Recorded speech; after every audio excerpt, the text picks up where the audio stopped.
ఒకసారి చెప్పుకొని తర్వాత ఇంకో టాపిక్‌లోకి వెళ్ళిపోదాం. పురుష సంబంధము, పురుష సంబంధము లేకయే స్త్రీకి పుత్రుడుదయించుట ఒక విశేషం. అంటే తపశ్శక్తి వలన జరుగుతున్న విశేషం అన్నమాట. స్వప్నమునందు భోగము సంభవించినచో అది కేవలం భావనయే. కానీ దాని వలన జరుగు ధాతుస్ఖలనం మాత్రము శరీరం నందు భౌతికంగానే ఫిజికల్‌గా జరుగుతుంది. తంగడుని భార్య కేవలం భర్తను గురించిన భావన చేతనే రతిపారవశ్యం పొందినను ఆమెకు ధాతుస్ఖలనం మాత్రం శరీరమునందే భౌతికంగా జరిగింది. వ్యాసుడు మొదలగు మహాతపస్వులకు స్త్రీ సంబంధం లేకయే పుత్రులు ఉదయించినట్లు తంగడుని భార్య కూడా తపస్సంపన్నురాలగుటచే పురుష సంబంధం లేకున్నా పుత్రుడు ఉదయించాడు. తంగనుడు కోరకున్నను తంగనుడు కోరకున్నను పుత్రుడు కలుగుట నాలుగో విశేషం. ఇది అయినను ఆయనకు కేవలం ప్రారబ్ధ వశమునై సంభవించింది. వ్యాఘ్రపాదుడు హేమలేఖను పెంచుటయు అట్టిదే. అంటే మొత్తం ఎసెన్స్ కదా, ఎసెన్స్లో ఉన్న అంశాలు మనం మాట్లాడుకుంటున్నాం. జడభరతుడు కూడా లేడి పిల్లను ఇట్లే పెంచాడు. మరి ఆ జడభరతునికి వలె వీరికిని ఈ శిశు పోషణ సంసార బంధమై మరొక జన్మ కలిగించునా అని క్వశ్చన్ మార్క్. ముగ్గురు కేవలం దయతోనే శిశువుల్ని పోషింపబూనుకొనిరి. కానీ జడభరతుడు లేడి పిల్లయందు లౌల్యం అంటే ఆ క్రేవింగ్ అనేది వహించాడు. లౌల్యం కూడా వహించాడు. అందువలన ఆయనకు లేడి జన్మ కలిగినది. దయ వేరు, లౌల్యం వేరు. ఇతరుల దుఃఖములను తొలగింపవలెనను తలంపు దయ. వారి సుఖదుఃఖములను గూర్చి మాటి మాటికి ఆలోచించుచు వారి సుఖములు తన సుఖముగా, వారి దుఃఖములు తన దుఃఖంగా పొందుచునుట లౌల్యము. ఈ విధంగా ఉండడం వలన ఏమవుతుంది, మళ్ళా again you have to come back, మళ్ళా జన్మ తీసుకోవాల్సి వస్తుంది. ఈ లౌల్యం వలన సంసార బంధము తప్పదు. కావుననే భగవంతుడు దైవీ సంపదను గురించి చెప్పినప్పుడు దయాభూతేశ్వలోలుప్తం అని, భూతదయందు దయ ఉండొచ్చు, దానిలో ఇరుక్కోకూడదు. అది స్పష్టం అమర్చారన్నమాట. అది మనకి అంటే ఒక బంధంలా కాకూడదు అన్నమాట. వ్యాఘ్రపాదుడు తంగనుడు దయామాత్రంగా శిశువులను పోషించి పెద్దవారిని చేసిన తర్వాత వారి సంగతిని పట్టించుకోలేదు. ఆ విషయంలో వారు కలలో జరిగిన వృత్తాంతం వలె విస్మరించి ఉన్నారు. అందువలన వారికి ఆ వ్యవహారం బంధం కలిగింపలేదు. ప్రారబ్ధ అనుభవం అందరికీ సమానమే. అజ్ఞానులు ప్రారబ్ధమును కలుగుచున్న సంపద వలన సుఖమును, తర్వాత ఆపదల వలన దుఃఖములు తన్మయత్వంతో అనుభవిస్తారు. ఆ వాసనను సంపాదించుకుంటూ ఉంటారు. జ్ఞానులు కలుగుచున్న సుఖము కానీ దుఃఖం కానీ మనసులో పుట్టుతున్నదంతా చూస్తూ, అంటే మన మైండ్లో అరైజ్ అవుతున్నప్పుడు చూస్తూ, ఇది నా స్వరూపము కాదు, ఐ ఆమ్ నాట్ దిస్, దృక్స్వరూపుండవనై నా యందు ఇది దృశ్యం మాత్రమే. దృక్కును బట్టి దృశ్యంగా ఉంటుంది కదా, ఇది ఇది ఒక దృశ్యం మాత్రమే అని వానిని విస్మరించుచుందురు. అంటే ఒక థాట్ రాగానే టు స్టాప్ ఇట్ అన్నట్టు, అక్కడికే ఆపాలి. దానికి కంటిన్యూ చేసామనుకోండి, ఇంకా పొంకాలుగా మనకు దాని మీద వస్తూ ఉంటుంది. ఇది జాగ్రత్త వహించాలన్నమాట. విస్మరించాడు. అందువలన వారికి పూర్వ వాసనలు నశించునే కానీ కొత్త వాసనలు పుట్టవు. అది. మునికుమారుడు ప్రసన్నుడై, నీ కోరిక ఏమో చెప్పుము, నేను తీర్చెదను అని చెప్పినప్పటికీ మహాసేనుడు తంగడునితో మాట్లాడవలెనని కోరుట మరొక విశేషం. సైనికులు జరిగిన వృత్తాంతమంతయు చెప్పినను మహారాజు ఎట్లైనను తంగణముని ప్రసన్నుని గావించుకొని అశ్వమును రాజపుత్రులను శీఘ్రంగా తీసుకుని రమ్ము అని మహాసేనుడు వినియోగించుట ఇందుకు ముఖ్య కారణం. ఆయనయును అట్లే అని నియోగింపవలే. కుమారుడు ప్రసన్నుడైనచో చాలదా? ఆ మునికుమారుడు చేసింది అక్రమం. తప్పు చేసిన వారిని ప్రార్థించి ప్రసన్ను చేసుకొని పని జరిపించుకొనుట పరిపాలకులకు తగదు. వానినిట్లైనను మందలించి సరైన మార్గమునకు తేవలే. లేకున్నచో అతడు గర్వితుడై ఇంకొకప్పుడు తమ విషయమున కానీ మరొకరి విషయమున కానీ ఇలాగే ప్రవర్తిస్తూ ఉంటాడు. కావున ధర్మ దృష్టితో వానిని శిక్షించుట ఆవశ్యకము అని ఆ శక్తి తనకు లేదు. వారిని అదుపులో పెట్టగలిగింది ఎవరు? వారి తండ్రి. కావున కుమారుని వర్తనము తండ్రికి తెలియజేయుట తమకు కర్తవ్యం. తండ్రి కూడా పుత్రమోహమున కుమారుని పక్షముని అవలంబించినచో తాము మరొక మహర్షిని శరణ పొందవలసి ఉంటుంది. ఎట్లైనను తప్పు చేసిన వానిని ప్రార్థించుట తమకు తగదు. అందువలనే సుషేనుడు మహాసేనుడును ఎట్లయినను తంగమునే ప్రసన్నం చేసుకుని వాళ్ళని చెప్పి తరించారో తగినట్లుగానే తంగనుడు కుమారుని మందలించాడు.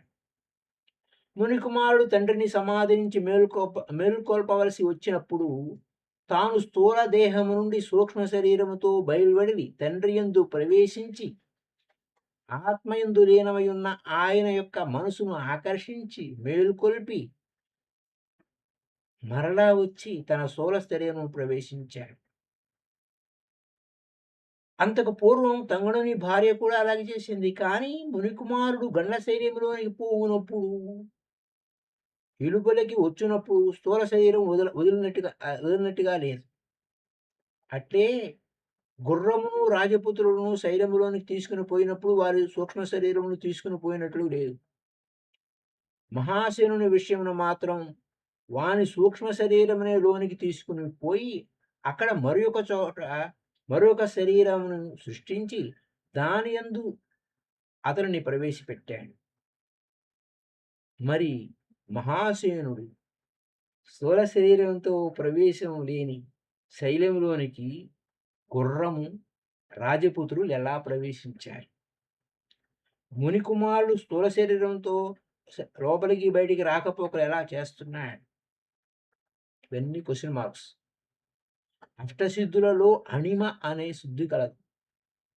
అష్టసిద్ధులలో అణిమ అనేటువంటి సిద్ధి కలదు. మనం స్టార్టింగ్లోనే ఈ అష్టసిద్ధులు ఏమిటి అనే పాయింట్ చెప్పుకున్నాం. ఒకసారి గుర్తు చేసుకుందాం. అణిమ అంటే శరీరాన్ని అతి చిన్నదాన్ని చేయడం. రెండవది మహిమ, శరీరంను అతి పెద్దదిగా చేయడం. మూడవది గరిమ, శరీరాన్ని బరువు విపరీతంగా పెంచడం. నాలుగవది లగిమ, శరీరాన్ని అతి తేలిగ్గా చేయటం. ఐదవది ప్రాప్తి, కావలసిన వస్తువులు పొందుట. ఇది ఐదవది ప్రాప్తి. ఆరవది ప్రాకామ్యం, అంటే కావలసిన భోగములు అనుభవించుట. ఏడవది ఈశత్వం, ఎవరిపైన దేనిపైనను అధికారం సంపాదించటం. వశిత్వం ఎనిమిదవది, అన్ని భూతములను లోపరుచుకోవడం, అంటే పంచభూతాలు అతని ఆధీనంలో ఉంటాయి. ఇది ఇక్కడ అష్టసిద్ధుల్లో అణిమాన సిద్ధి ఉంది కదా, దానివలన స్థూల దేహము అణువంతగా తగ్గించుకోవచ్చు. ఈ శక్తి చేతనే ఆంజనేయుడు లంకలో ప్రవేశించినప్పుడు పిల్లి అంత శరీరంతో ఉన్నాడు. సీతతో ప్రసంగించుచు ఆయన నిన్ను రాముని యొద్దకు ఇప్పుడు తీసుకుని పోయేదను అన్నాడు. నా వీపుపై ఎక్కువని పలికాడు. ఆయన యొక్క చిన్న శరీరం చూసి ఆమె ఇంత చిన్న శరీరం పైన అన్నట్లా కొనిపోవుదు, ఇది కదా నీ కపిత్వము అని పరిహసించింది. వెంటనే ఆయన మహిమ అను సిద్ధితో ఆ శరీరాన్ని మహోన్నతంగా పెంచాడు. అట్లే మునికుమారుడు కూడా స్థూల శరీరముని అణువంతగా నడుచుకుని శైలంలోకి రాకపోకలు చేస్తున్నాడనమాట. అట్లే గుర్రమును రాజపుత్రులను కూడా అణువంతగా లోపల ఉంచగలిగిన లోపల ఉంచ ఒ ఒ లోపల ఉంచాడనమాట. లోనికి తీసుకుపోయి ఉండవచ్చు. అట్లే కాక వారి సూక్ష్మ శరీరమును లోనికి కొనిపోయున్నచో వారి స్థూల శరీరము శైలమునకు వెలుపల కనపడాలి మనకు. అవి లేదు. మొదట రాజపుత్రుడు చూస్తుండగానే మునిపుత్రుడు గుర్రంతో శైలంలోకెళ్ళిపోయాడు. అప్పుడు వారికి మునిపుత్రుని యొక్క గుర్రం యొక్క స్థూల శరీరము సైతం వెలుపల కనిపించి ఉండాలి. లేదిక్కడ. కనిపింపలేదు. గుర్రముతో మునికుమారుడు శైలంలో ఉన్నాడనియే రాజపుత్రుడు శైలమును పగలగొట్టారు. అప్పుడు అతడు మహాసేనతో వెలుపలకొచ్చి రాజపుత్రులను జయించి, బంధించి మరలా వారిని శైలంలోకి కొనిపోయాడు. అప్పుడు వారినందరూ అణువులంతగా చేసి తీసుకొని పోయినను అని చెప్పుట సమంజసం. మరి అతడు మహాసేనుని విషయం అట్లా చేయలే. అతడు మహాసేనుని ఆ లోకమున బంధించుట లేదు. అతనికి ఆ లోకమునందు చంద్రమండలం, సూర్యమండలం మొదలగు అన్ని ప్రదేశాల్లో తిప్పాలి. అట్టి ఎడల స్థూలమైన అతని సాధారణ శరీరం ఆ మండలంలో శీతలత్వము, ఉష్ణత్వము వలన మొదలగు మార్పులు తట్టుకోజాలదు. అందువలన అతని స్థూల శరీరం శైలమున వెలుపల ఉంచి దానిలో నుండి అతని లింగ శరీరాన్ని శైలంలోకి తీసుకుని పోయాడు. అక్కడ ఆ లోకమునకు తగిన మరి ఒక శరీరము సృష్టించి దానిలో అతని లింగ శరీరం ప్రవేశపెట్టాడు. ఎలుపలికి వచ్చినప్పుడు మరలా అతని లింగ శరీరమును శైలము వెలుపల ఉన్న స్థూల శరీరంలో పెట్టాడు. అయితే ఇక్కడ శరీరాలు మనకి 3 రకాలుగా చెప్పారు. స్థూల శరీరము, సూక్ష్మ శరీరము, కారణ శరీరం అంటే లింగ శరీరం అన్నమాట. మహాశయునికి స్థూల శరీరం మారినవి, కానీ లింగ శరీరం మారలేదు. అందువలన అతడు గండశైలం నుంచి చూసిన దానిని మరలా స్మరింపగలిగాడు. అంటే లోపల నుంచి బయటకొచ్చాడు. మళ్ళా స్మరణకొచ్చిండు. అనగా అతనికి స్వప్నంలో నుండి జాగృతిలోకి వచ్చినట్లే ఉన్నది. కావున విజ్ఞానము, అనుభవం అన్నవి కేవలం లింగ శరీరమునకు సంబంధించినవనుట సుస్పష్టం. స్థూలం, సూక్ష్మం, కారణమైన శరీరములు 3 విధాలు. కాళ్ళు, చేతులు, తల మొదలగు అవయవములతో కనిపించుతున్న శరీరం స్థూల శరీరం. దీనికి లోపల నుండి దీనిని నడిపించు శరీరము సూక్ష్మ శరీరం. దీనినే లింగ శరీరం అంటారు. అంటే సూక్ష్మ శరీరాన్ని లింగ శరీరము అంటే 3 శరీరాలు కాదు. స్థూలము, సూక్ష్మము. మామూలుగా అయితే స్థూలము, సూక్ష్మము, కారణం ఉంది. అది వేరే. ఇక్కడ మనం లింగ శరీరం అంటున్నాడుగా. అలాంటప్పుడు ఏంటి? సూక్ష్మ శరీరం దీనిని లింగ శరీరం అంటారు. ఇది స్వప్న ముందు అంటే మన డ్రీమ్స్‌లో స్థూల శరీరం కన్నా విడిగా స్వతంత్రంగా వ్యవహరిస్తున్నది. చెట్టునకు వేరు వలె లింగ శరీరమునకు లోపల నుండి అవిద్య కారణము శరీరం. లింగ శరీరమునకు లోపల నుండు అవిద్య కారణ శరీరం. కాజ్ అండ్ ఎఫెక్ట్ కదా! కాజ్ అండ్ ఎఫెక్ట్ అంటే లింగ శరీరం లోపల నుంచి ఉండే కారణ శరీరం గురించి మాట్లాడుకుంటే, ఆ కారణ శరీరం ఏంటి? అవిద్య. కారణం శరీరం అంటేనే కాజ్. అంటే మళ్ళీ తిరిగి పుట్టాలంటే కాజ్ ఉండాలి. కాజ్ అంటే ఈ ద్వేషము, మన ఈ ఇతరుల మీద విపరీతమైన ద్వేషము, లేతే విపరీతమైన అనురాగము, రాగద్వేషాలనగా కామం అంటే ఇంకా కోరిక, డిజైర్స్ ఇవన్నీ ఉండడం వల్ల ఏమవుతుంది? Again come back over and over again. మళ్ళీ ఎందుకంటే అవి నా శామ్యతి శాంతించవు.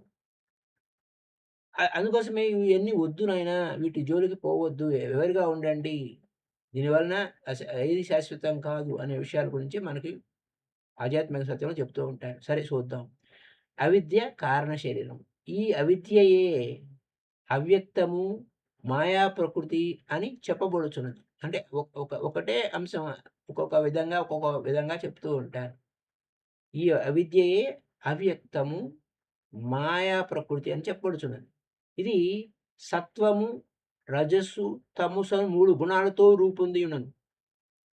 మరణ సమయమున కారణ శరీరముతో లింగ శరీరము స్థూల శరీరాన్ని వదిలిపెట్టి వెళ్ళిపోతుంది. అంటే ఇక్కడ మనకేంటి అర్థమవుతుంది? ఫిజికల్ బాడీ పడిపోతుంది మరణ సమయంలో. మన వెంట వచ్చేది ఏది? సూక్ష్మ కార సూక్ష్మ శరీరము, కారణ శరీరము అన్నమాట. ఇక్కడ మనం ఏమన్నాం? సూక్ష్మ శరీరం లింగ శరీరం అన్నాడు కాబట్టి ఇక్కడ ఈ పదంలో చెప్పుకోవాలంటే కారణ శరీరంతో లింగ శరీరం స్థూల శరీరాన్ని వదిలిపెట్టి పోతుంది అన్నాడు. ఇక్కడేంటి మనకు లింగ శరీరం సూక్ష్మ శరీరం అన్నమాట. నెక్స్ట్ పాయింట్ ఏంటంటే వివేక చూడామణి యందు భగవత్పాదులచే లింగ శరీరం ఇట్లా వర్ణించబడింది. వాక్కు మొదలగు కర్మేంద్రియములు 5, వాక్కు మొదలుగా కర్మేంద్రియములు 5, శ్రోతము మొదలగు జ్ఞానేంద్రములు 5, పంచప్రాణములు, పంచభూతములు, మనసు, బుద్ధి, చిత్తము, అహంకారము అను అంతఃకరణ చతుష్టయము, అవిద్య, కామము, కర్మము అను 8 పురములు కలదని సూక్ష్మ శరీరం అని చెప్తారు. ఇదే లింగ శరీరం. ఇది అపంచీకృతములైన సూక్ష్మ భూతముల నుండి ఏర్పడుచున్నది. కర్మవాసనలన్నీ దీని యందే ఉండును. ఇదే కర్మ ఫలమును అనుభవించుచున్నను. ఆత్మస్వరూపము తెలియకుండుట అను అజ్ఞానం కారణంగా ఇది జీవునికి అనాదిగా ఉన్నది. ఎందుకంటే తన స్వస్వరూపం నాకు తెలియదు అనుకున్నంత కాలం ఇలానే ఉంటుంది. అయితే ఇక్కడ ఏంటంటే కారణ శరీరం అయిన అవిద్య యందు కూడా సూక్ష్మ శరీరము భాగంగా చెప్పబడి ఉన్నది. అక్కడేంటి? వాగాది పంచ, శ్రవణాది పంచ, ప్రాణాది పంచ, భ్రమ ముఖాని పంచ, బుద్ధ్యాద్య విద్యాపి చ కామకర్మణి పూర్వష్టకర్మ సూక్ష్మ శరీర మాహు. ఇదం శరీరం శృణు సూక్ష్మ సంయుక్తం లింగత్వ పంచీకృత భూతా సంభవం సవాసనం కర్మఫలానుభవకం స్వాజ్ఞానతో అనాది రూపాది ఆత్మన అన్నాడు. ఇందుకు కారణ శరీరమైన విద్య కూడా సూక్ష్మ శరీరము భాగంగా చెప్పబడింది. పై కథ వలన యోగ విద్య యందు సిద్ధి పొందినవాడు ఈ కథలో లింగ శరీరము, స్థూల శరీరము సులభంగా విడదీయగలరని తెలుస్తున్నది. లింగ శరీరం, స్థూల శరీరం అంటే హాస్టల్ ట్రావెల్ ఈజీగా యాజ్ అండ్ వెన్ ఎప్పుడు కావాలంటే అప్పుడు చేయగలుగుతున్నారని అర్థమవుతుంది. అలాగే శరీరము లోపలి భాగమును విడదీసి పైకి తెచ్చి మరలా లోనికి ఉంచగలిగినటువంటి వైద్యుని యొక్క నైపుణ్యం అట్టిదే అని ఈయన పోలిక. ఈ విద్య చేత అవిద్య, కామ, కర్మలు నశించవు. అవి జ్ఞానం చేతి నశిస్తాయి. అంటే మన కళల రూపంలో మనం సూక్ష్మ శరీరంతో బయటికి వెళ్ళినా అక్కడేవో విషయాలు మనం తెలుసుకున్నా జ్ఞానం అనేది లేకపోతే విచిత్రంగా ఉంటుంది అనుభవాలు. మహాసేనుడు శైలము నుండి వెలుపలికి వచ్చినప్పటికీ 125 కోట్ల ఏండ్లు భూలోకమును గడిచినని మునికుమారుడు చెప్పాడు. అప్పటి వరకు ఆ గండశైలము సమాధి అందున్న తంగనుడు గుంటలోనున్న మహాసేనుని స్థూల శరీరం అట్లే ఉంది. తక్కిన జగత్తంతా మారింది అని ఇవి ఎలా మార్పు చెందలేదు, నశించలేదు. ఎందుకు మార్పు చెందలేదు, నశించలేదు? అంతకాలము భౌతిక శరీరం చెదరకుండా ఉంటుందా? తంగనుడు కానీ అతని కుమారుడు కానీ ఆ ప్రదేశమందు కాలవశమున సంభవించు భౌతికమైన మార్పులు అంటే ఫిజికల్ డిఫార్మేషన్ ఏం జరగలేదు అక్కడ. ఇంతకాలమైన 100 కోట్ల సంవత్సరాలైన భౌతికంగా వాళ్ళ ఫిజికల్గా ఏ మార్పు లేదు. ఏ శరీరంతో అయితే ఉన్నారో ఆ శరీరంతో అలానే ఉన్నారు. ఇదంతా దేని వలన జరిగింది? తపశ్శక్తి చేతనే రక్షణము, ఇన్సులేషన్ వచ్చేసింది అని అలా కల్పించి ఉండాలని ఊహింపవలసి ఉంది అని బాలప్రియ వ్యాఖ్య. ఇక్కడ మనకు జ్ఞానఖండసారము అనే దాన్ని మనం స్టార్ట్ చేసుకోవాలి. జ్ఞానఖండసారం ఇందులో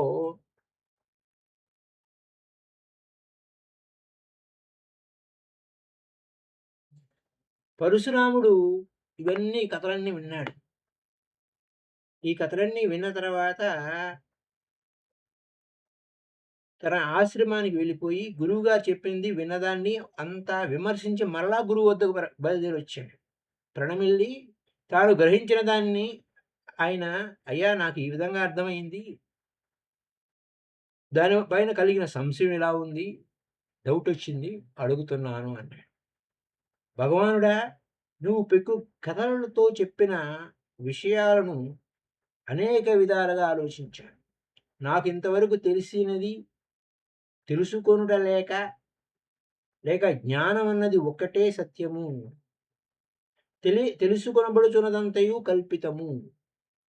అద్దంలో కనిపించు నగరం వలె తెలియబడుచున్నదంతయు అసత్యము. జ్ఞానమే రూపంగా ఉన్న ఆ పరమేశ్వరి స్వాతంత్రం యొక్క మహిమ చేత కుండకు మట్టి కావలసినట్టు ఏ పదార్థంతో అక్కరు లేకయి తనయందే అవ్యక్తము ఒక మొదలగు భేదములతో జగత్తును భాషింపజేయుచున్నది. ఆత్మకు ఎలుపల ఏదో ఉన్నట్లు తోచుటయే అవ్యక్తము." అంటే ఇన్విజిబుల్. "మీరు చెప్పిన దానిని సూక్ష్మంగా విచారింపక నాకు ఇంతవరకు తోచింది ఏమిటి దీని సంగతి? తెలుసుకొనుట సంవేదనము లేక సంవిత్తి, తెలియబడుచున్నది వేద్యము. ఈ వేద్యంతో ఎప్పుడునూ ఏ విధంగానూ సంబంధం లేక శుద్ధంగా ఉండుటయే సంవిత్తి. తెలుసుకొనుట సంవేదనం లేక సంవిత్తి. ఏది కరెక్టు? తెలియబడుచున్నది వేద్యం. వేద్యంతో ఎప్పుడూ ఏ విధంగా సంబంధం లేక శుద్ధంగా ఉండుటయే సంవిత్తి యొక్క యథార్థ స్వరూపం అని చెప్తున్నారు. కానీ వేద్యము సంవేదనమునందు ఎప్పుడూ ఉండనే ఉంది. అంటే వేద్యం అంటే దేన్ని వేద్యం అంటారు? తెలియబడుచున్నదాన్ని వేద్యం అంటారు. తెలుసుకునేదాన్ని సంవేదనము అంటారు. సెన్సేషన్స్. మనకి తెలుగులో సంవేదనం అంటే సంవేదన అంటే సెన్సేషన్స్. బాడీలో సెన్సేషన్స్, మైండ్ వలన వచ్చినట్టు సెన్సేషన్స్. బాడీలో ఏదన్నా పైన ఏదన్నా గానీ, లోపల గానీ, బయట గానీ వికారం జరిగిన శరీరంలో దానిలో సెన్సేషన్స్ వస్తాయి. దాన్ని సంవేదన అంటారు. తెలియబడుచున్నది వేద్యం. వేద్యంతో ఎప్పుడునూ ఏ విధంగా సంబంధం లేక శుద్ధంగా నుండుటయే సంవిత్తి యొక్క యథార్థ స్వరూపమని చెప్పుచున్నారు. ఇవన్నీ ఏంటి? శరీరంలో జరిగే మార్పు, లేదా మనసులో పుట్టే ఆలోచన, లేదా కామమా, క్రోధమా, లేదా ఇంకెట్లాంటివి ఏమన్నా వస్తున్నాయా? లేకపోతే దుఃఖమా ఏమన్నా వస్తున్నాయా? ఇవన్నీ కూడా ఒకటి తెలుస్తుంది. దేనికి సంబంధం లేకుండా. శరీరానికి సంబంధం లేకుండా, మనసుకి సంబంధం లేకుండా. దాన్ని ఏమంటారు? సంవిత్తి యొక్క యథార్థ స్వరూపం అని చెప్తున్నారు. కానీ వేద్యము సంవేదనమునందు ఎప్పుడూ ఉండనే ఉంది. ఆ సెన్సేషన్ వలన ఏంటి? నాకు ఇది వచ్చింది సెన్సేషను నాకు అని తెలియబడుచున్నది గదా! అట్టి ఎడల వేద్యము లేని పరిశుద్ధమైన సంవేదనం పొందుటకు ఎట్లు వీలగును? ఆ తెలియకుండా ఉన్నది పరిశుద్ధంగా ఉండేది ఆ సంవేదన అంటే ఆ సెన్సేషన్ ఎలా ఉంటుంది? దాన్ని అట్లు పొందుకొన్నచో పురుషార్థమే లేదు. మోక్షమే పురుషార్థము. ఆ మోక్షం యొక్క స్వరూపం ఏమిటి? జ్ఞానం కలిగినంతనే మోక్షం కలుగుతున్నచో ఆ మోక్ష స్థితి యందు వ్యవహారం ఎట్లు కుదురుతుంది? అని క్వెషన్స్ అన్నమాట. మరి ఆ వ్యవహార పరాయణులైన జ్ఞానులు కనిపించుతున్నారు. వారికి వేద్యరహితమైన కేవలం సంవేదన అబ్సొల్యూట్ అవేర్‌నెస్, వేద్యరహితమైన కేవలమైన సంవేదనము అంటే అబ్సొల్యూట్ అవేర్‌నెస్ ఆఫ్ సంవేదన అంటే అక్కడ సెన్సేషన్ అంటే ఏమైంది? సెన్సేషన్ ఎలా తెలుస్తుంది? అవేర్‌నెస్ వలన కదా తెలిసేది. అలా అబ్సొల్యూట్ అవేర్‌నెస్ ఎట్లు నిలుస్తుంది? శుద్ధమైన సంవేదనమునందు నిలిచిన వానికి వ్యవహారం ఎట్లా జరుగుతుంది? జ్ఞానం ఏకరూపమై ఉన్నప్పుడు దాని వలన కలుగు మోక్షం కూడా ఏకరూపంగానే ఉండాలి. అందరికీ ఒకే విధంగా లేదే. మరి లోకమునందు జ్ఞానుల యొక్క స్థితిలో భేదాలున్నాయి గదా! అందరూ మహానుభావులు. ఒక్కొక్కరు ఒక్కో విధంగా ఉంటారే. ఏమిటి కథ? కొందరు జ్ఞానులు శాస్త్రం చెప్పినట్లు ఆ కాలమునందు చేయవలసిన కర్మలు చేస్తూ ఉంటారు. కొందరు భిన్న భిన్న పద్ధతిలో దేవతలను ఆరాధిస్తూ ఉంటారు. కొందరు ఇంద్రియాలను నియమించి సమాధి యందే నిలిచిపోతారు. మరికొందరు దేహేంద్రియాలను శుష్కింపజేస్తూ తపస్సు చేస్తూ ఉంటారు. కొందరు ప్రవచనాల చేత శిష్యులు బోధిస్తూ ఉంటారు. కొందరు దండనీతి అవలంబించి రాజ్యాన్ని పరిపాలిస్తూ ఉంటారు. కొందరు సభలలో ప్రతివాదనలతో వాదిస్తూ ఉంటారు. మరికొందరు ఎల్లప్పుడూ శాస్త్రములను రచించుతూ ఉంటారు. కొందరు సదా ప్రపంచ జ్ఞానం లేని వారి వలె ఉంటారు. కొందరు లోకులు వేవగించుకున్నట్టు వర్తనమునందు ఉంటారు. వీరందరూ లోకములో జ్ఞానులుగానే ప్రసిద్ధులై ఉన్నారు. మోక్షము అందరికీ సమానమైనప్పుడు వీరి స్థితి యందు భేదములు ఎలా కలుగుచున్నాయి? వీరి విజ్ఞానము సమానం కాదా? వీరి జ్ఞానంలో తారతమ్యం, డిగ్రీస్ ఆఫ్ డిఫరెన్స్ ఉన్నదా? ఇదంతయు నువ్వు తప్ప ఎవ్వడునూ చెప్పజాలడు. నిన్నే శరణు పొందిన శిష్యుని యందు నీ మనసు సహజంగానే దయార్థ హృదయమై ఉండును. కావున నా సంశయాలన్నీ నశించినట్లు బోధించు అన్నారు. ఈ ప్రశ్నలన్నీ సమంజసములే అని సంతోషించుచు దత్తాత్రేయుల వారు ఇలా అన్నారు. రామా, నీవు బుద్ధిమంతులలో శ్రేష్ఠుడు. ఆ చిదాత్మను తెలుసుకొనుటకు నీవు సమర్థుడు. అంటే తపన, మనకి ఆ తీవ్రమైన తపన ఉండాలి. ఇదేమిటి ఇలా ఎందుకుంది? ఇంకా ఏం కావాలి? ఇంకా ఏం తెలుసుకోవాలి? ఇంకా ఏమిటి అనే దాన్ని తెలుసుకోవాలనేటువంటి తీవ్రమైన తపన ఉన్నప్పుడే మనకి ట్రాన్స్‌ఫర్మేషన్ ఆఫ్ లైఫ్ జరుగుతుంది. నీకు సద్విమర్శ కలిగింది. అందువలన తత్వమును గలవు. తత్ ప్లస్ త్వం, అదే నీవని. భగవంతుని యొక్క అనుగ్రహం వలనే సద్విమర్శ కలుగుతుంది. ఆయన యొక్క అనుగ్రహం లేకపోతే ఎవడు శ్రేయస్సునకు సాధనమైన సద్విమర్శన పొందజాలడు. శ్రేయస్సుకు సాధన అనేది సద్విమర్శ. కువిమర్శ కాదు, సద్విమర్శ. మన యందు ప్రతిదినము సద్విమర్శన ముందు పెంపొందించుటయే అనే ఆరాధింపబడినప్పుడు మన యందు ఎవ్రీ డే సద్విమర్శనమును పెంపొందించుచుండుటయే మనచే ఆరాధింపబడిన ఈశ్వరుడు ప్రసన్నుడై మనకు చేయగలిగిన మహోపకారం. ఆయన చేయగలిగినది అంతవరకే చేస్తాడు. సద్విమర్శన పుట్టిస్తాడు. దేనిని నువ్వు తెలుసుకుంటేవో అది సత్యమే.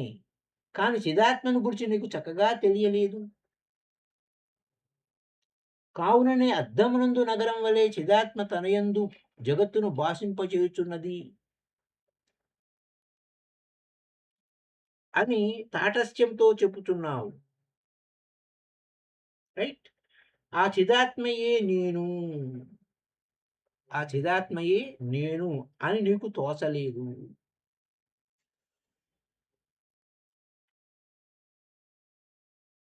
అక్కడ ఆ చిదాత్మయే నేను అని తోచలేదు. చిదాత్మను తనకన్నా వేరొక వస్తువుగా ఎవడు తటస్థుడుగా తెలుసుకొనుచున్నాడో వానికి అది తెలీదు. ఆ చిదాత్మయే నేను అని తెలుసుకున్న వానికి తాటస్థ్యం ఉండదు. ఆత్మ ఎక్కడనో ఉన్నట్లు తటస్థంగా తెలుసుకొనుట స్వప్నంలో తెలుసుకున్నటువంటిదే అవుతుంది. ఆత్మ ఎక్కడో ఉంది, నేను వేరు, ఆత్మ వేరు అనే పాయింట్‌కొస్తే వేరే విధంగా. ఇక్కడ ఈ నేను అనే విషయం అంటే కాన్షియస్‌నెస్ అనే పదాన్ని మనం బాగా గుర్తుపెట్టుకోవాలి. ఇక్కడ ఆత్మ అనే పదం విడివిగా వాడుతున్నారు. కానీ యాక్చువల్లీ ట్రూత్ ఏంటంటే కాన్షియస్‌నెస్. అక్కడ నో ఐడెంటిటీ. సరే చూద్దాం. ఇక్కడేంటి తటస్థంగా తెలుసుకుంటే స్వప్నంలో తెలుసుకుంటే అవుతుంది. బాగుంది. స్వప్నంలో దొరికిన నిధి వలె స్వప్నంలో నిధి దొరికింది. కళ్ళు తెరిస్తే ఏమైంది? మాయమైపోయింది. తటస్థుని యొక్క ఆత్మజ్ఞానం ముఖ్యమైన ఫలం నొసంగదు. ఈ విషయమున వెనుకకు జరిగిన ఒక వృత్తాంతం చెప్పెదను వినుమని ఒక స్టోరీ మొదలుపెట్టారు.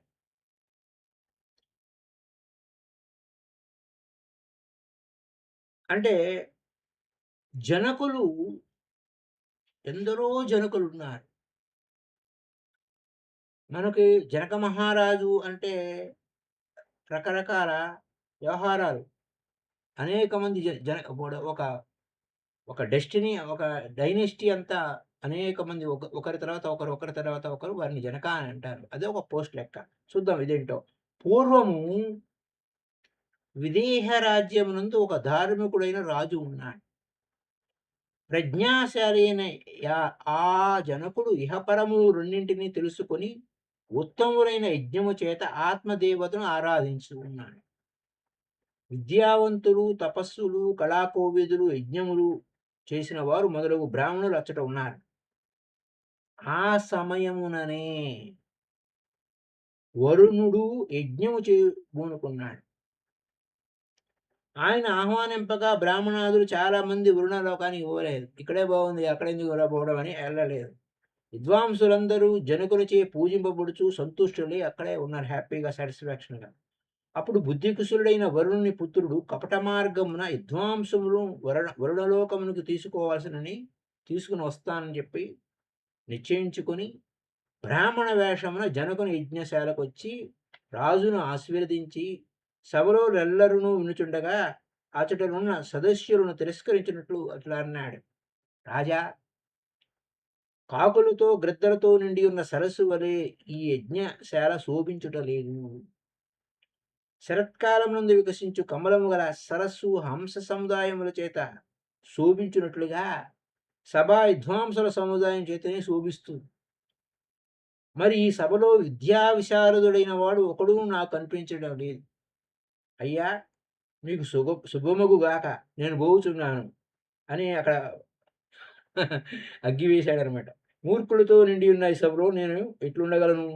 ఇట్లు అతడు పలికి అంతనే సదస్సులందరూ, అక్కడున్న వారందరూ కూడా కోపం వచ్చేసింది. ఏమిరా బ్రాహ్మణాధమా, ఎల్లరినూ ఎందుకు ఆక్షేపించుచున్నావు? మమ్మందరినూ జయించుట నీకున్న విద్య ఏమి? ఏమిరా నీ దుర్బుద్ధి? మమ్మందరినూ జయించి పోగలవా? ఏల ఇట్లు నిన్ను నువ్వు పొగుడుకుంటున్నావు? భూలోకంలో ఉన్న విద్వాంసులందరూ ఇంచుమించుగా ఇక్కడే ఉన్నాము. నువ్వు భూలోకమునే జయింపగోరుచున్నావా? ఏ విద్యతో నువ్వు మమ్ము జయింపగోరుచున్నావో అదేదో చెప్పుము అన్నాడు. అప్పుడు వరుణుని కుమారుడు ఇలా అన్నాడు. మీరు ఒక ప్రతిజ్ఞకు అంగీకరించినచో మిమ్ము అందరినీ క్షణంలో జయింతును. నేను ఓడిపోయినచో నన్ను మీరు సముద్రంలో ముంచండి. మీరు ఓడినచో మిమ్మల్ని నేను సముద్రంలో ముంచి వేస్తానన్నాడు. దీనికి అంగీకరించి మీరు నాతో వాదం చెయ్యుడు అని అన్నాడు. వారందరూ అందుకు అంగీకరించారు. వానితో వాదం చేయజొచ్చారు. అతడు తర్క కౌశలములో వారినందరినీ జయించి వందల కొలదిగా, వేల కొలదిగా తీసుకుని పోయి సముద్రంలో ముంచడం మొదలెట్టాడు. వరుణుని దూతలు వారందరినీ వరుణుని యొక్క యజ్ఞశాలకు తీసుకుపోయారు. కిడ్నాప్ అయిపోయిందన్నమాట. తీసుకుని కొనిపోతున్నారు. అతడు వారందరూ వరుణుడు పూజించి సంతుష్టులు గావిస్తూ ఉన్నాడు. ఇట్లు కహోలుడు అని ముని కూడా సముద్రంలో ముంచబడింది. అది ఎరిగి అతని కుమారుడు అష్టావక్రుడు జనకుని యజ్ఞశాలకు వచ్చి వరుణుని కుమారుని వాదమును జయించి వానిని సముద్రంలో ముంచవలసిందని ఆదేశించాడు. అప్పుడు వరుణపుత్రుడు నిజస్వరూపం చూపి వరుణలోకమునకు పంపబడిన ద్విజులందరినీ రప్పించాడు. అట్లు రప్పింపబడిన ద్విజశ్రేష్ఠులను చూసి అష్టావక్రుడు గర్వించి తిరస్కరించాడు.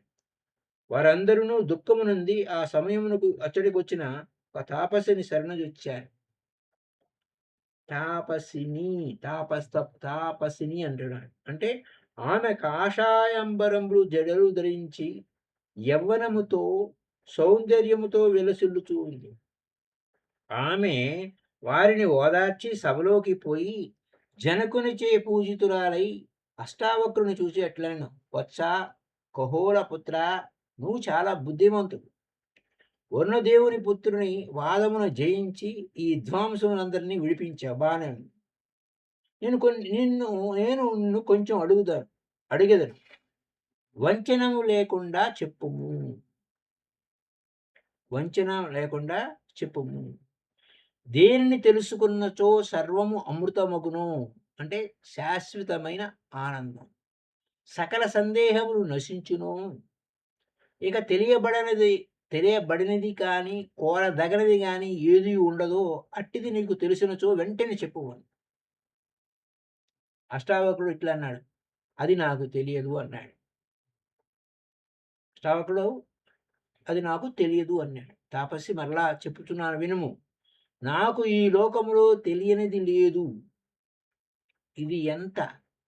నేను సకల శాస్త్రములను అనేక పర్యాయాలు తిరగవేసి తిని, ఇదిగో నువ్వు అడిగినది అది సకల జగత్తునకు కారణము. దానికి ఆది మధ్యాంతములు లేవు. ఆది దేశకాలముల చేత పరిమితము, అంటే లిమిటేషన్ లేదు. అది శుద్ధము, అఖండము, చిదాత్మకము. అద్దమునందు నగరం వలె ఈ జగత్తంతయు దేనియందు విరాజిల్లున్నది అదియే పరమపదము. పరమపదం అంటే బ్రహ్మమే. అహం బ్రహ్మాస్మి అంటారు కదా! ఆ లెక్క. దానిని తెలుసుకున్నవాడే నిశ్చలము, అమృతమైన స్థితిని పొందాడు. అంటే శాశ్వతమైన ఆనందాన్ని పొందాడు. అద్దమును గురించి తెలుసుకున్న తర్వాత దాని యందు అనంతంగా ఎన్ని బింబములు కనిపించినను అవన్నీయు అసత్యములే. అద్దంలో అనేకం కనబడుతూ ఉంటాయి. కానీ అద్దంలో ఏమి ఉండవుగా అక్కడ. అద్దమే సత్యమను విషయము ఎట్లు సందేహము కలుగదో అట్లే పరతత్వము నెరింగిన వానికి జగత్తు అసత్యమను విషయమును సందేహము కలగదు. అట్లే వానికి అసత్యమైన జగత్తులో తెలియనిది, కోరదగినది ఏదీ ఉండదు. ఇట్టి ఆత్మ యొక్క ఇట్టి ఆత్మ యొక్కటియే చేతనము అంటే కాన్షియస్‌నెస్.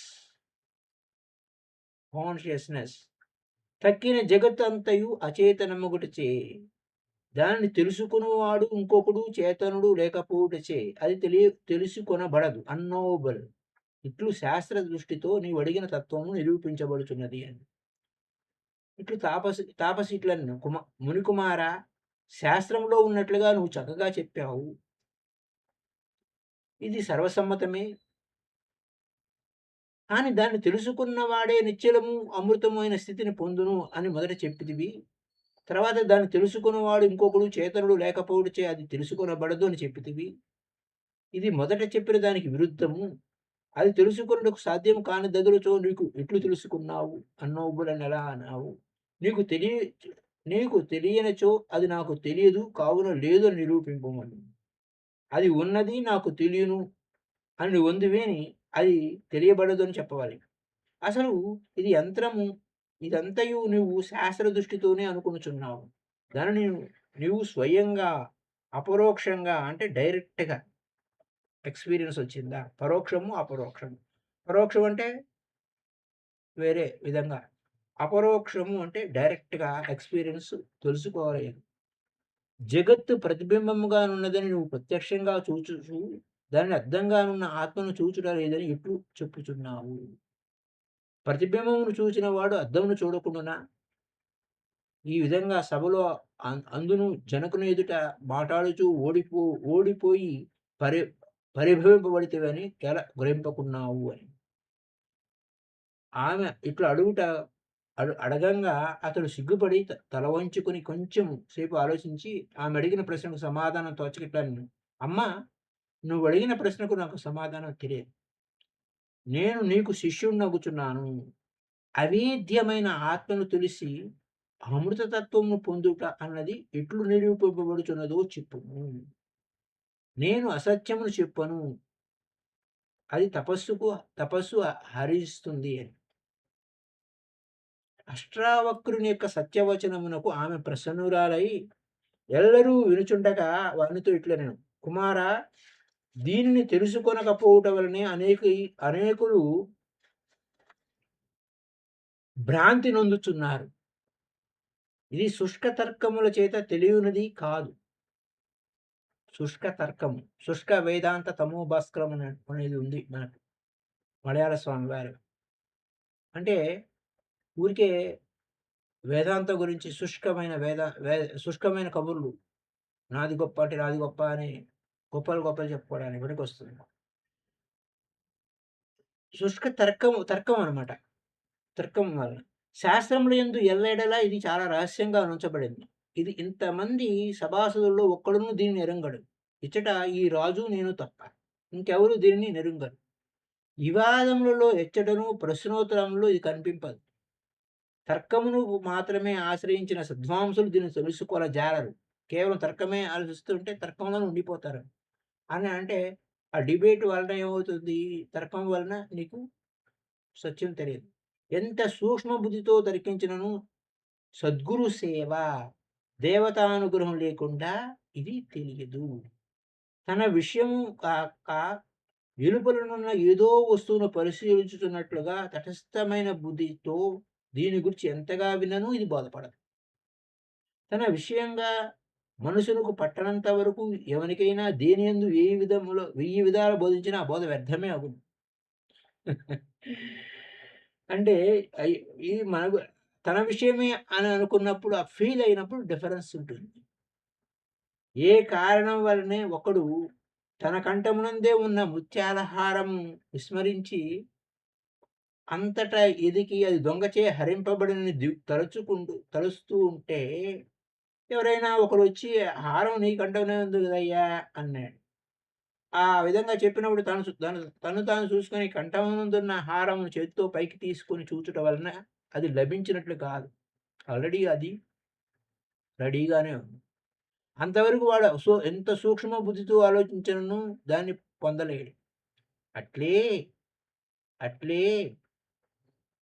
ఆత్మ తన స్వరూపమే అని ఎన్ని పర్యాయాలు విన్నా, ప్రశాంత చిత్తుడై నా స్వరూపం ఇట్టిది గదా! ఇట్టి తగునా కాదా అని విచారించుటకు పూనుకొను వరకు అంటే ఎఫర్ట్ అనేది లేకుండా, సెల్ఫ్ ఎఫర్ట్ లేకుండా, స్వీయ పరిశోధన లేకుండా, స్వీయ సాధన లేకుండా, మనకు మనం పరిశోధించకుండా, పరిసాధన చేయకుండా తెలియదు. తన స్వరూపము తనయందు కాక ఎచ్చట ఏ విధంగా తెలుస్తుంది? తన స్వరూపము తనయందు కాక ఎచ్చట ఏ విధంగా తెలుస్తుంది? అందుకోసమే తనుదులోని శివుడు తానేలా తెలియుడో, శిలలు చూసి నరులు శివుడని భావింతురు. శిలలు శిలలే కాని శివుడు కాదు. తనుదులోని శివుడు తానేలా తెలియుడో, విశ్వదాభిరామ నురవేమ అని చెప్పాడు చూసారా? అలా అన్నమాట. నీ గురించి నువ్వే తెలుసుకోవాలి. అది నీ స్వానుభవంతో. శాస్త్రాలు ఎన్ని చదివినా, ఎన్ని విన్నా, గురువులు ఎంతమంది ఎన్ని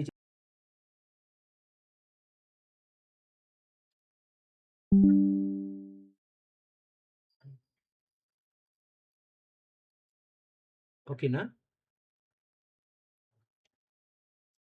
రైట్. దీపము తన చుట్టూ పదార్థములను ప్రకాశింపచేయును. కానీ ఒక దీపం మరొక దీపమును ప్రకాశింపచేయుట లేదు. సూర్యుడు ఉదయించినప్పుడు సకల పదార్థాలు ప్రకాశింపబడుతూ ఉంటాయి. సూర్యుని వెలుగు దీపములపై కూడా ప్రసరింపవచ్చు. తక్కిన పదార్థముల వలె అవి సూర్యుని కాంతి వలె ప్రకాశం పొందవు. అంత మాత్రం చేత ఆ దీపములు లేవు అని ప్రకాశించడం లేదు అని చెప్పడం తగునా? సూర్యుని కాంతిలో కూడా దీపములందు వానికి సహజత్వము, స్వతంత్రము, ఇండిపెండెన్స్ అయిన వెలుగు ఎట్లు ఉన్నదో, అట్లే కాన్షియస్‌నెస్ చైతన్యం యొక్క ప్రకాశం కూడా ప్రతి పదార్థంలోనూ ఉంది. Consciousness everywhere, pervading everywhere. చైతన్యం యొక్క ప్రకాశం కూడా ప్రతి పదార్థం నందు ఉంటూనే ఉన్నది. అది ఎక్కడ లేదో చెప్పుము. దీపముల వెలుగు పరిమితం. కొన్ని ఎడల ఒక్కొక్కప్పుడు అది ప్రకాశింపకపోవచ్చు. కానీ అపరిమితము, సర్వవ్యాపకమైన స్వయం ప్రకాశకమైన చైతన్యం చుంట అన్నది లేదు. Self illumination. ఆత్మ తెలుసుకొనుటకు వీలు లేనిది, అది ప్రకాశించుతున్నది అన్నమాట ఎట్లు కుదురుతుంది అని నువ్వు సంశయించుతున్నావు. సూర్యుని వెలుగులో చిన్న దీపములు మనము గమనింపము.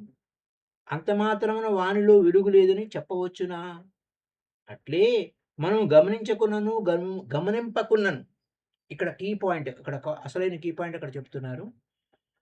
మనం గమనించినను, గమనింపకున్నను సకల పదార్థముల యందు ఆత్మ యొక్క చైతన్యం ఉన్నది. అంటే అన్ని పదార్థములలోను అన్నప్పుడు ఖనిజ పదార్థం కావచ్చు. మన మనం విభజన చేసుకున్నట్టు ఖనిజ పదార్థము,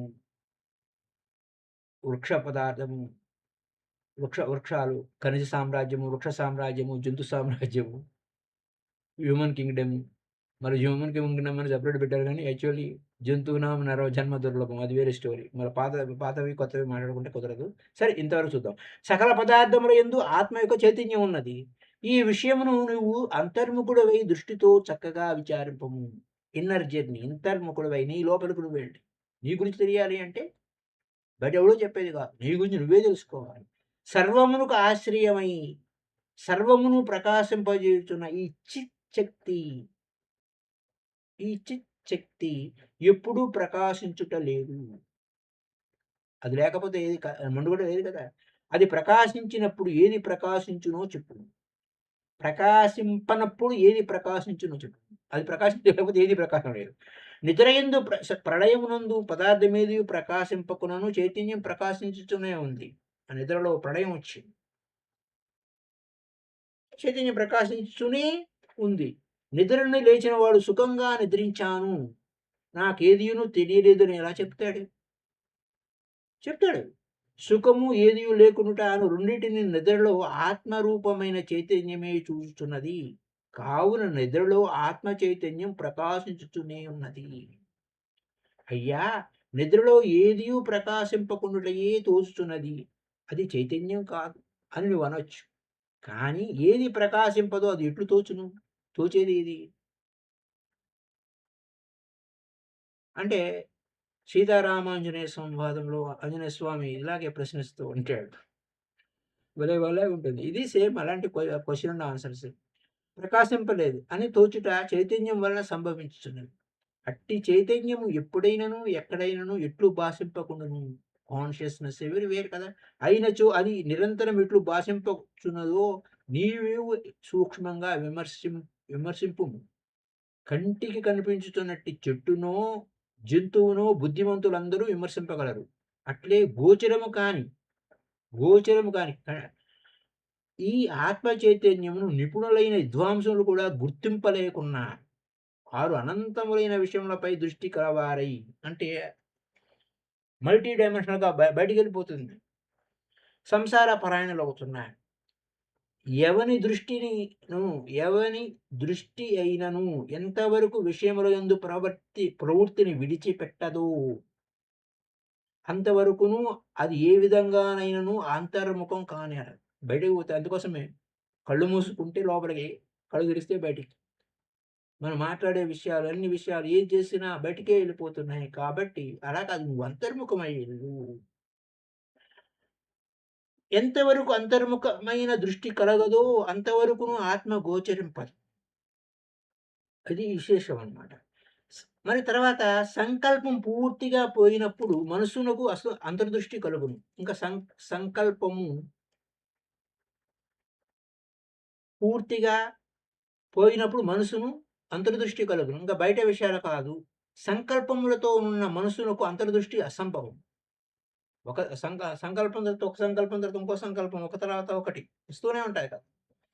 కావున మనసు నుండి సంకల్పమును పూర్తిగా తొలగించి స్వస్వరూపం పొందుము అంది. ఇంకో పాయింట్. ఇంకా అది అందుకని దగ్గరకొచ్చింది కాబట్టి కంటిన్యూ చేస్తున్నాం. కుండలో బియ్యమున్నప్పుడు వానిని తొలగించినచో వెంటనే ఆకాశము దాన్ని నింపివేయును. ఎంప్టీ చేసాం. కుండలో బియ్యం ఉన్నాయి. ఎంప్టీ చేసాం. అంటే ఇంగ అక్కడ స్పేస్ వచ్చేసింది కదా! The space is nothing but ఆకాశ. కుండలో ఆకాశము నింపుటకు ప్రయత్నం అక్కర్లేదు కదా! అట్లే మనసులోనున్న సంకల్పము తొలగిస్తే చాలు. ఆత్మస్వరూపమును నింపుటకై ప్రయత్నం అక్కర్లేదు. ఆత్మ దాని యందు సహజంగానే నిండియుండును. కావున సంకల్పమును తొలగించి క్షణకాలము స్వరూపమును ఆశ్రయించి ఆలోచన లేకుండా ఉండు. Thoughtless stage. తర్వాత ఆ స్వరూప స్థితిని స్మరించి ఆ దశయందు కలుగుచుండిన స్మరణము స్వతహా సిద్ధంగా ఉన్నదా?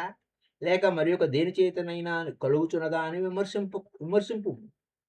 అట్లా విమర్శించటం వలన తెలుసుకొనుటకు సాధ్యం కానిదిగానున్న ఆత్మ చైతన్యం ఇట్లు కదా తెలియబడుచున్నది అని ఆ ప్రకారమంతయు నీకు ఆ ప్రాసెస్ అంతా కూడా నీకు తెలుస్తుంది. ఈ కారణము చేత ఆత్మతత్వము అవేద్యము, అన్నోబుల్, సువేద్యము, ఈజీలీ నోబుల్ అని చెప్పబడుతున్నది. ఆత్మతత్వము అన్నోబుల్ అండ్ ఈజీలీ నోబుల్. కావున ఈ విధంగా అవేద్యమైన దాన్ని కూడా తెలుసుకొని అన్నోన్ రియాలిటీ అనే ఒక బుక్ ఉంది. చేత్ బుక్. అవిదిత యథార్థము. That is unknowable, easily knowable. కావున ఈ విధంగా అవేద్యమైన దాన్ని కూడా తెలుసుకొని అమృత స్థితిని పొందవచ్చు. నీవడిగినదంతయు చెప్పాను మునిపుత్ర, నీకు నమస్కారం. నేను పోయి వత్తును. ఒక్కసారి మాత్రమే వినుట చేత నీకు చక్కగా తెలియకపోవచ్చు. నీ సందేహాలను ఈ రాజునడుగు. ఈయన బుద్ధిమంతుల్లో శ్రేష్ఠుడు. నీ సందేహాలన్నిటినీ తీర్చగలడు. పిమ్మట రాజు ఆమెను పూజించాడు. సభాసదులు ఆమెకు ప్రణమిల్లారు. గాలితో చెదిరి మాయమైపోవును.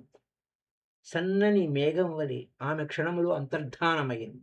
కావున భార్గవ తత్వము తెలుసుకొనుటకు పద్ధతి ఇదీ. అంటే వ్యవసాయాత్మిక బుద్ధిః ఏకేహ కురు నందన. బహుశాఖాః అనం బహుశాఖాః హి అనంతాచ్చో బుద్ధియో అవ్యవసానానాం. అట్లా ఉంటుంది. మరి అష్టావక్రుల వారితో మరి వారు అక్కడ ఏం డిస్కస్ చేశారనేది రేపటి ఎపిసోడ్‌లో తెలుసుకుందాం. So, it's a long episode. Thank you masters. Happy day to you all. Thank you visible, invisible masters.